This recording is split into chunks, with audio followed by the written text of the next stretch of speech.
السلام علیکم ورحمۃ اللہ وبرکاتہ۔ دوستوں، یہ مسئلہ بہت سارے لوگ پوچھ رہے تھے اور بہت سارے لوگوں کے ذہن میں بھی یہ مسئلہ آتا ہے، اور بہت سارے لوگ اس کے تعلق سے بہت ساری باتیں اپنے ذہن میں رکھے ہوئے ہیں۔ وہ بات یہ ہے دوستوں کہ بہت سارے لوگ پوچھ رہے تھے کہ حضرت یہ بتائیے کہ قربانی کے گوشت کو کیا 3 دنوں سے زیادہ نہیں رکھ سکتے ہیں؟ اگر کوئی بندہ قربانی کے گوشت کو 3 دنوں سے زیادہ رکھ کر کے کھاتا ہے تو کیا ایسا کرنا حرام ہے، ناجائز ہے، گناہ ہے؟ اس مسئلے کی حقیقت کیا ہے؟ تو آج میں آپ کے سامنے اسی کے تعلق سے بتانے والا ہوں۔ بس آپ سے گزارش ہے کہ ویڈیو کو آپ آخر تک دیکھیے گا۔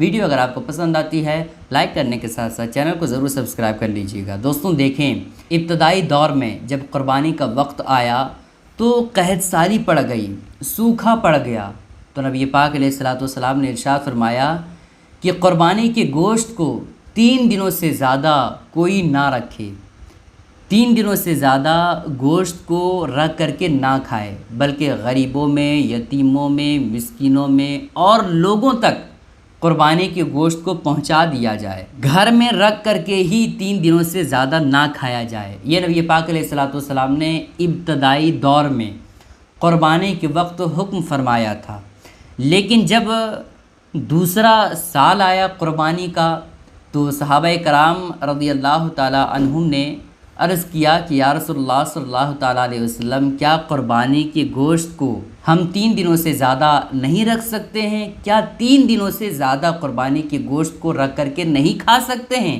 تو نبی پاک علیہ الصلوۃ والسلام نے ارشاد فرمایا، کیوں نہیں، کھا سکتے ہو۔ پتہ کیا چلا دوستوں کہ وہ دور جو نبی پاک علیہ الصلوۃ والسلام نے جس دور میں حکم فرمایا تھا، وہ حکم قحط سالی کی وجہ سے تھا۔ لوگ بالکل پریشان حال تھے، اور نبی پاک علیہ الصلوۃ والسلام نے اس وجہ سے حکم فرمایا کیونکہ جو لوگ قربانی نہیں کر پائیں ان تک بھی قربانی کے گوشت کا حصہ پہنچ جائے۔ اب جو نبی پاک علیہ الصلوۃ والسلام نے حکم فرمایا، اس حکم سے پہلا والا حکم ختم ہو گیا، ٹھیک ہے؟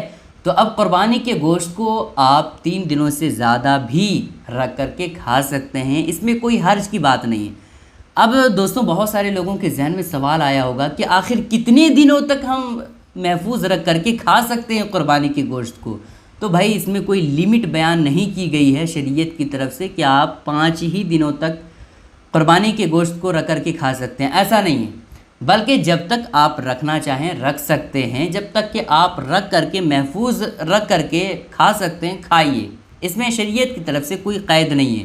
لیکن اس بات کا بھی خیال رکھا جائے دوستوں کہ آپ اپنے اڑوس پڑوس میں دیکھیے جو قربانی کسی وجہ سے نہیں کر پائے ہیں، آپ اپنے رشتہ داروں میں دیکھیے، ہے نا، غربا، یتیم، فقراء، ان سب لوگوں کا بھی خیال رکھیں کہ جن لوگوں نے قربانی نہیں کی ہے آپ ان تک قربانی کے گوشت کو پہنچائیے۔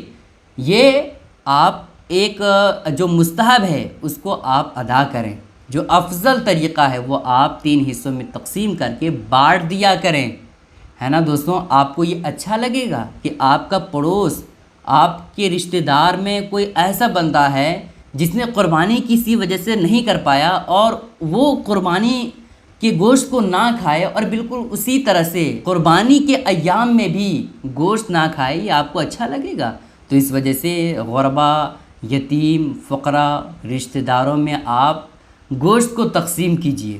صدر الشریعہ علیہ رحمت و رضوان بہار شریعت میں فرماتے ہیں کہ قربانی کے گوشت کو 3 حصوں میں تقسیم کیا جائے، ہے نا، 3 حصوں میں تقسیم کیا جائے۔ ایک حصے کو غریبوں میں تقسیم کیا جائے، ایک حصے کو رشتہ داروں میں تقسیم کیا جائے، اور ایک حصے کو گھر میں ہی رکھا جائے۔ تو آپ اسی طرح سے قربانی کے گوشت کو تقسیم کریں، اور اگر آپ رکھنا چاہتے ہیں تو رکھ سکتے ہیں۔ آگے صدر الشریعہ علیہ رحمت و رضوان فرماتے ہیں کہ اگر کوئی بندہ قربانی کے گوشت کو، پورے گوشت کو صدقہ کر دے تو یہ بہتر ہے، لیکن اگر کوئی ایسا بندہ ہے جو قربانی کے گوشت کو نہیں بانٹتا ہے تب بھی اس کی قربانی ہو جائے گی، اس کی قربانی میں کوئی فرق نہیں پڑے گا، ٹھیک ہے؟